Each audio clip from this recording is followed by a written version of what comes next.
Allah telah melimpahkan rahmat, nikmat, berkah dan karunia. Mudah-mudahan insyaAllah akan berterusan kita dapatkan sampai ke akhir hayat kita. Yusabbitullahu alladhina amanu bil qawli tsabiti fil hayatid dunya wa fil akhir. Allah mengokohkan orang-orang beriman dengan perkataan yang kokoh. Perkataan yang kokoh yaitu perkataan tauhid. Kita dikokohkan dengan perkataan la ilaha illallah. Di atas perkataan itulah kita melangkahkan kaki ke rumah Allah ini, meskipun dalam keadaan berhujan-hujan, dan mudah-mudahan akan terus dikokohkan sampai ke akhir hayat. Siapa yang akhir hayatnya ditutup dengan perkataan la ilaha illallah, dakhalal jannah, niscaya ia akan masuk surga. Inilah kehidupan yang terbaik. Mudah-mudahan dengan senantiasa memuji Allah, Allah Subhanahu wa taala tidak hanya memberikan kehidupan yang baik sampai ke akhir hayat di dunia ini, tetapi juga nanti wafil akhirah, dan juga di hari akhirat. Wa yudillullahu zalimin wa yaf'alullahu ma yasha. Kita bersyukur kepada Allah dengan mengucapkan alhamdulillahirabbil alamin. Kemudian tidak lupa pula bersalawat dan bersalam kepada Rasulullah. Bersalawat dengan mengucapkan Allahumma salli ala Sayyidina Muhammad wa ala ali Sayyidina Muhammad. Dan bersalam kepada Rasulullah dengan mengucapkan Assalamu alayka ya Rasulullah. Mudah-mudahan dengan banyak bersalawat dan bersalam kepada Rasulullah lebih melayakkan diri kita untuk mendapatkan rahmat, nikmat, berkah dan karunia dari sisi Allah Subhanahu wa taala. Kuliah subuh kita pada pagi hari ini memasuki judul yang baru. Judul yang sebelum ini adalah tentang bertaqarrub. Bertaqarrub maknanya mendekatkan diri kepada Allah Subhanahu wa taala. Sudah selesai 24 pengajian tentang mendekatkan diri kepada Allah. Sekarang judul baru. Judul baru ini adalah bertawajuh di hadapan Allah. Bertawajuh maknanya menghadapkan wajah ke hadapan Allah. Bertawajuh dari kata wajah. Wajah yaitu bahagian tubuh kita yang paling mulia. Dari sekian tubuh kita ini, ada kepala, ada tangan, ada badan, ada kaki. Maka yang paling mulia adalah wajah. Kalau memukul, dibolehkan memukul ketika mendidik, maka dipersilahkan memukul, tetapi tidak memukul wajah, karena di wajah itu banyak organ tubuh yang penting, yaitu di wajah ada mata, di wajah ada telinga, di wajah ada mulut, kemudian semuanya berada di kepala, dan di dalam kepala ada otak. Maka ia adalah bahagian tubuh yang sangat mulia sekali, yang sangat penting dan berharga sekali. Di awal kita menunaikan sholat, bacaan sholat, setelah kita bertakbir kepada Allah, Allahu Akbar, Allahu Akbar kabira, walhamdulillahi katsira, wa subhanallahi bukratan wa asila. Bacaan berikutnya adalah Inni wajjahtu. Inni wajjahtu maknanya sesungguhnya aku menghadapkan wajahku. Wajah adalah bahagian tubuh yang paling mulia di tubuh kita ini, dan wajah kita yang paling mulia di tubuh kita ini sebagai yang mewakili kita untuk menghadap Allah Subhanahu wa taala. Menghadapkan wajah. Biasanya kalau kita melihat seseorang, wajah kita itu kita hadapkan. Apa sebab? Sebab melihat dengan mata. Mata itu di mana? Mata itu di wajah kita. Maka apabila ada orang memanggil kita, maka kita pun melihatnya. Nah, menghadap dengan wajah ini tanda kita itu menghadapkan diri kita. Karena wajah sebagai mewakili diri kita. Begitu juga Allah Subhanahu wa taala. Tadi kita yang kita sebut. Begitu juga Allah Subhanahu wa taala. Allah juga menyebut dirinya dengan wajah. Penyebutan wajah sebagai mewakili zat Allah Subhanahu wa taala. Umpamanya yang terdapat di dalam surah Ar-Rahman. Kullu man 'alaiha fan. Setiap yang ada di alam semesta ini akan fana. Fana maknanya akan binasa. Semuanya binasa. Langit binasa, bumi binasa, manusia binasa, jin, manusia, kecuali makhluk-makhluk yang dikehendaki oleh Allah untuk tetap ada.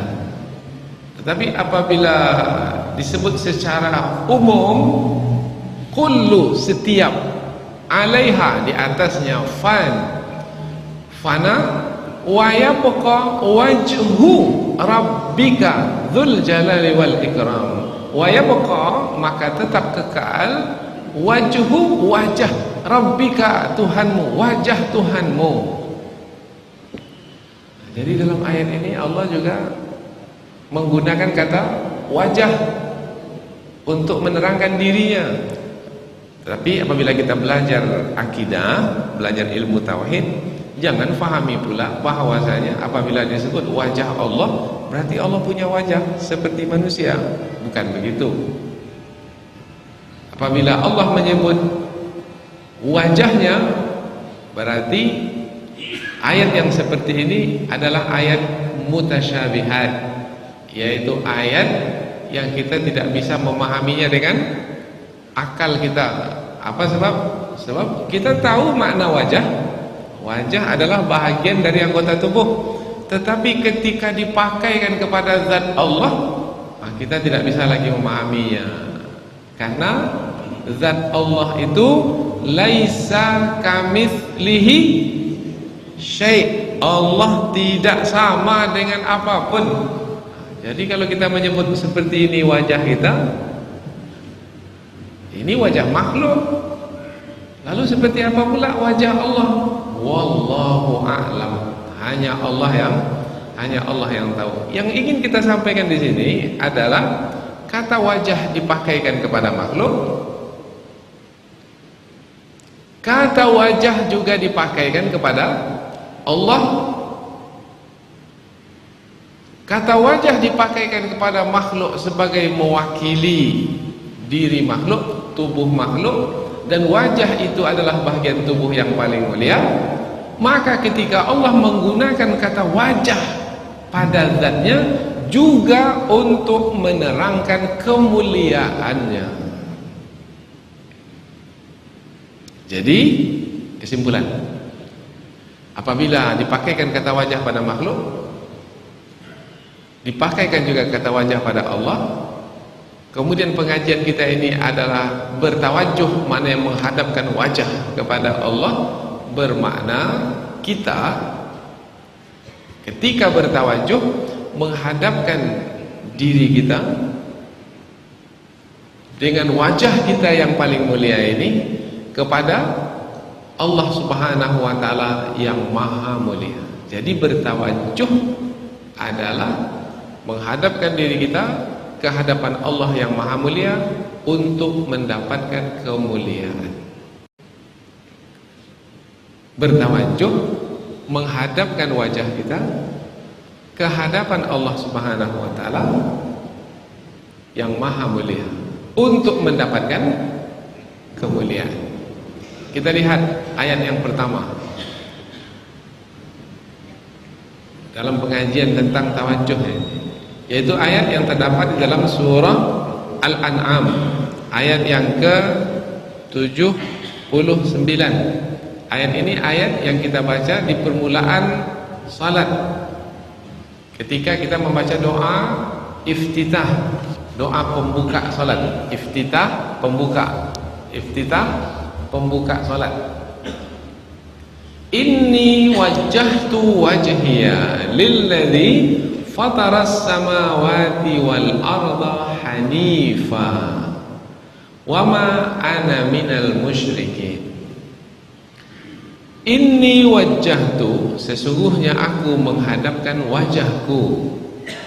Kalau kita lihat ayat ini dari Al-Quran, maka kita menjumpai ayat ini berada di ayat-ayat tentang kisah Nabi Ibrahim alaihi salam, yaitu Nabi Ibrahim ketika menyampaikan dakwah kepada kaumnya menyembah selain Allah, yaitu menyembah berhala. Jadi mereka menghadapkan wajah kemana? Mereka menghadapkan wajah mereka ke berhala. Nabi Ibrahim memberikan penjelasan. Penjelasannya seperti cerita, yaitu ceritanya Nabi Ibrahim alaihissalam menyampaikan bahwasanya aku mencari Tuhan. Siapa Tuhan yang sebenarnya? Seperti cerita, mencari Tuhan yang sebenarnya. Maka aku menjumpai ada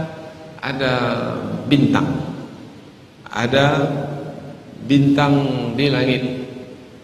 Kemudian aku melihat bintang banyak sekali bertabur di langit, bercahaya, indah sekali. Banyak manusia yang memujinya, tinggi di atas sana. Aku menyangka itu adalah Tuhan. Tetapi rupanya setelah menjelang pagi, yang bintang-bintang yang banyak itu hilang. Maka meskipun dia tinggi, bertabur banyak di atas sana, tetapi ia bukan Tuhan yang sebenarnya. Sebab Tuhan yang sebenarnya apabila sudah muncul selama-lamanya. Tapi apabila muncul kemudian hilang, ini bukan Tuhan ini. Kemudian Nabi Ibrahim juga menyebutkan, aku melihat juga ada bulan. Bulan pada malam hari adalah yang lebih besar dari bintang-bintang yang ada. Muncul, manusia pun memujinya, indah, bagus. Kemudian Nabi Ibrahim mengatakan kepada kaumnya, ini dia Tuhan. Tetapi rupanya menjelang pagi, bulan itu pun juga hilang. Tak mungkin Tuhan itu hilang, karena Tuhan itu memiliki sifat kesempurnaan. Sifat sempurnanya adalah apabila muncul untuk selama-lamanya, bukan muncul kemudian hilang. Bulan bukan juga Tuhan. Besok paginya terbit pula malam hari, lebih terang, lebih besar, dan menghilangkan kegelapan malam. Maka Nabi Ibrahim pun mengatakan kepada kaumnya, ini bentuknya berupa cerita, supaya kaum ini mudah memahami. Jadi jangan hadapkan wajah ke bintang, jangan hadapkan wajah ke bulan, dan jangan hadapkan wajah ke matahari. Meskipun besar menerangi alam semesta ini, tapi kalau sudah senja nanti terbenam, hilang. Tuhan itu bukan muncul kemudian hilang, tidak, muncul untuk selama-lamanya. Maka setelah diterangkan tentang itu bukanlah Tuhan yang sebenarnya, Tuhan yang sebenarnya adalah aku menghadapkan wajahku kepada Tuhan yang sebenarnya. Inni wajjahtu wajhiya, kepada siapa? Lilladzi fataras samawati wal arda hanifa. Aku menghadapkan wajahku bukan kepada bintang, bukan kepada bulan, bukan kepada matahari, tetapi kepada pencipta langit dan bumi. Dengan hati yang bersih, hati yang tulus, hati yang ikhlas, hati yang rela, hati yang suka. Wa ma ana minal musyrikin, dan aku tidaklah termasuk ke dalam golongan orang-orang yang menyekutukan Allah. Dari ayat ini kita ambil pula kesimpulan. Jadi makna bertawajuh, makna adalah menghadapkan wajah kepada Allah Subhanahu wa taala, pencipta langit dan bumi. Yang makna bertawajuh di situ adalah mentauhidkan Allah. Tadi dari sisi bahasa makna bertawajuh menghadapkan wajah, itu secara bahasa. Nah, sekarang secara istilah makna bertawajuh mentauhidkan Allah Subhanahu wa taala. Ini mesti dilatih, mesti dididik. Karena apabila tidak dengan latihan dan pendidikan, ini tidak akan wujud ke dalam hidup. Untuk melatihnya, mendidiknya, maka dengan sholat yang kita kerjakan. Ketika kita sholat, kita juga disebut menghadapkan wajah, bertawajuh kepada Allah. Maknanya mentauhidkan Allah. Untuk memulai sholat, apa yang kita baca? Apa yang kita sebut? Allahu Akbar. Allahu Akbar. Allah Maha Besar. Allah lebih besar dari apapun. Selain Allah, kecil. Manusia sebesar apapun, kecil, kita tinggalkan. Alam semesta ini sebesar apapun, kecil, kita tinggalkan. Apabila sudah Allahu Akbar, Allah Maha Besar, kita hanya bersama dengan Allah saja. Hanya bersama dengan Allah, hanya itu maknanya mentauhidkan Allah. Selain dari Allah, pinggir, ke tepi, kita tinggalkan. Kita tidak lagi bersama dengan makhluk. Ketika kita sholat, kita hanya bersama dengan Allah, hanya bersama dengan Allah. Itu namanya mentauhidkan Allah. Itu maknanya bertawajuh, menghadapkan wajah kita ini kepada Allah. Untuk melatihnya, mendidiknya melalui salat itu mulai dari yang zahir. Yang zahir, apa yang zahir? Yang nampak nyata. Ini yang mau kita bawa ke dalam hati kita, ke dalam jiwa kita. Yang nampak nyata adalah apabila salat, menghadapkan wajah kepada Allah, kita pun berdiri menghadap kiblat. Itu dia wajah, menghadapkan wajah. Berdiri menghadap kiblat itu, ini secara zahir. Berdiri menghadap kiblat itu, menghadap kepada Ka'bah yang ada di tanah suci kota Mekah sana, itu adalah sebagai bentuk kita menghadap kepada Allah Subhanahu wa taala melalui perintahnya. Dulu ketika Nabi sampai ke Madinah, Nabi diperintahkan untuk menghadap kemana ketika sholat? Ke Baitul Maqdis. Ke Baitul Maqdis. Kemudian turun ayat Al-Quran. Ketika itu Nabi sedang sholat pula, turun ayat Al-Quran. Sedang sholat menghadap Baitul Maqdis, turun ayat Al-Quran. Fawalli wajhaka syatral masjidil haram. Fawalli wajhaka, wajah. Fawalli, maka palingkanlah wajahmu syatral masjidil haram, ke arah Masjidil Haram. Maka seketika Nabi pun berpaling. Tadi menghadap ke arah Baitul Maqdis, kemudian berpaling menghadap ke arah Ka'bah, Masjidil Haram. Di masjid Nabi salat itu ada dua kiblat berarti. Maka pada hari ini disebut nama masjid itu masjid dua kiblat, Masjid Kiblatain. Karena di situ Nabi menghadap dua kiblat. Kiblat pertama Masjidil Aqsa, kiblat kedua Masjidil Haram yang ada Ka'bah di tengah-tengahnya. Ini adalah untuk merasakan bahwasanya kita apabila salat adalah menghadap Allah Subhanahu wa taala. Tubuh kita itu betul menghadap Allah. Syarat sah salat menghadap kiblat. Tidak menghadap kiblat, tak sah salat. Ada sekarang banyak dijumpai masjid-masjid yang sudah dibangun, setelah diukur kiblatnya rupanya tak tepat.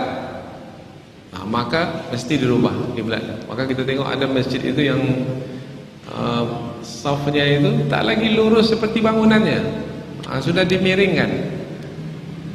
Ada juga yang tak mau, tetap juga dia bertahan dengan bentuk bangunannya itu.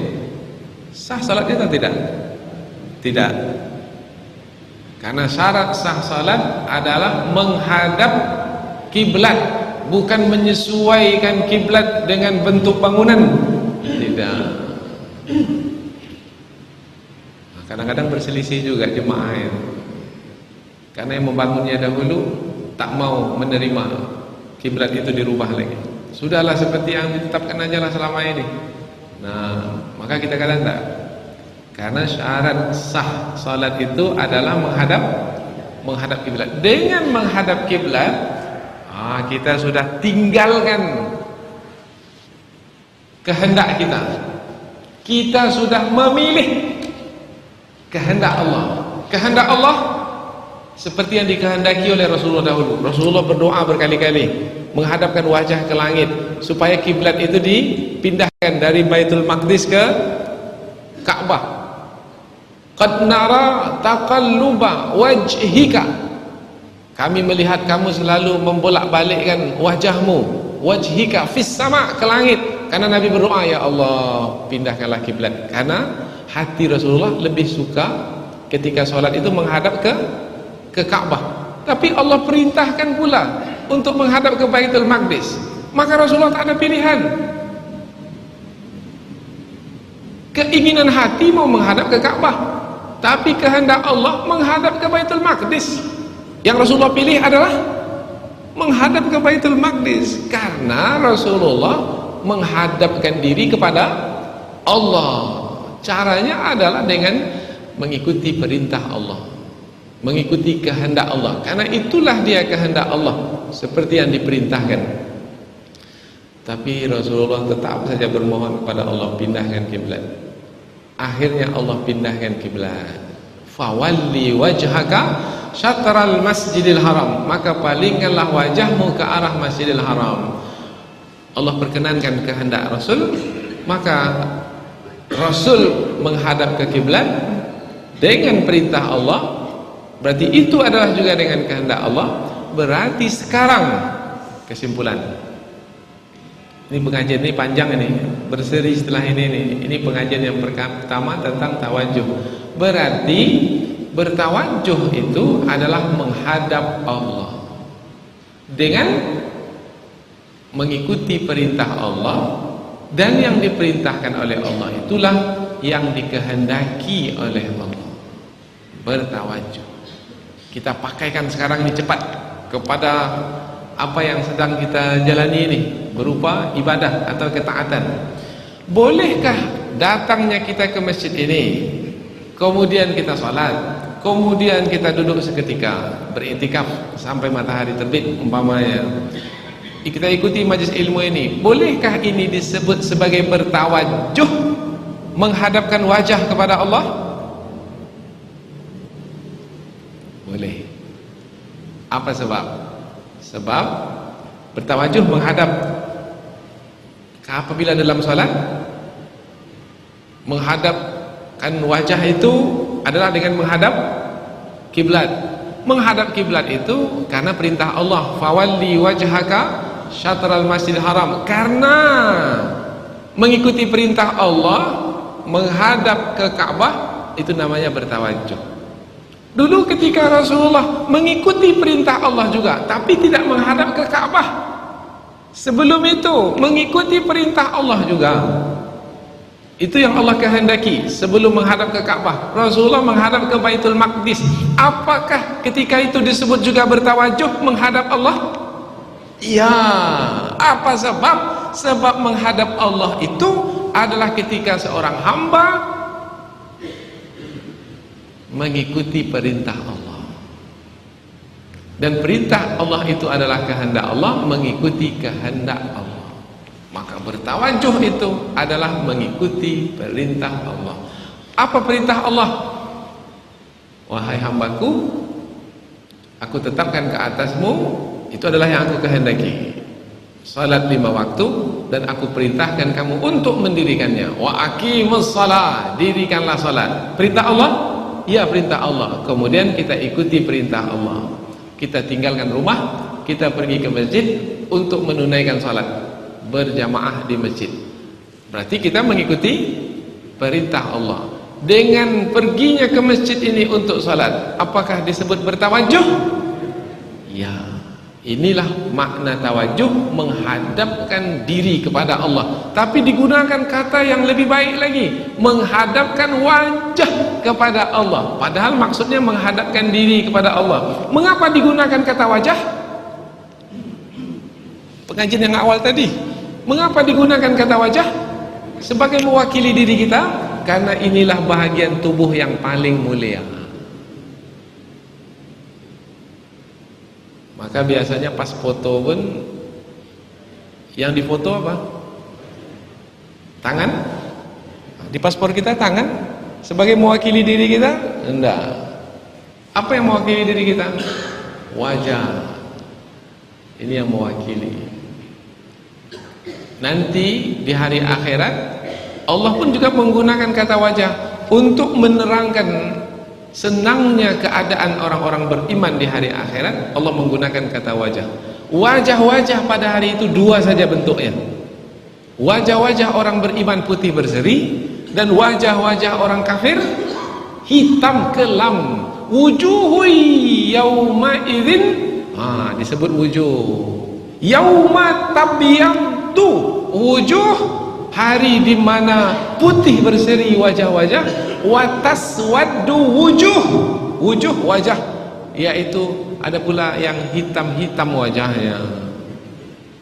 Fa ammal ladzina biyaddat wujuhuhum, barang siapa yang putih berseri wajah-wajahnya, fa fi rahmatillah, mereka itu dalam rahmat Allah. Digunakan kata wajah putih berseri. Mengapa wajahnya putih berseri di hari akhirat nanti? Sebabnya ketika di dunia wajahnya itu,